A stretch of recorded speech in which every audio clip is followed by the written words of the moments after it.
sevdiğim niye kövreli? Gözlerin emlidi, kalbi kederli. Bakıram sevdiğim ezabla yaşar.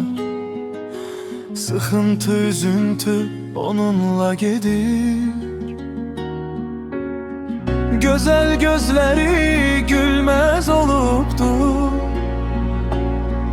Al yanağına keder dolupdu.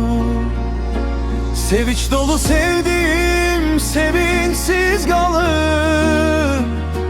Gülüş yaraşan çöhresi solupdu. Kalbine yük olup suskun geceler bir tebessüm aktarır, tapabilmiş.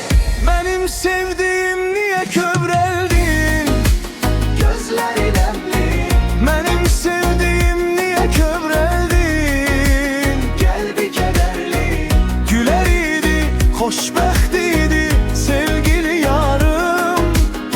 İndi niye bu kadar suskun kaldın? Güler idi, hoşbext idi sevgili yarım. Görebilmedim.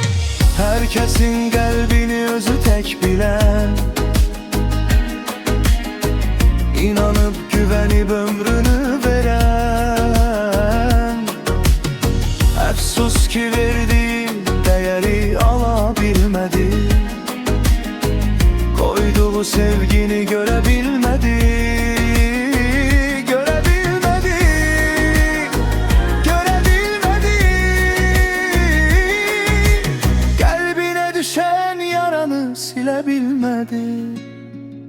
Sevinç dolu sevdiğim sevinçsiz kalıp, gülüş yaraşan çöhresi solupdu. Koy bakışların yine ışık tapsın, karanlık kısmetine yol olmasın.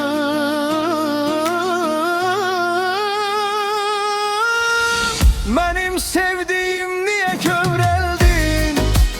Gözlerin emli. Benim sevdiğim niye kövreldi?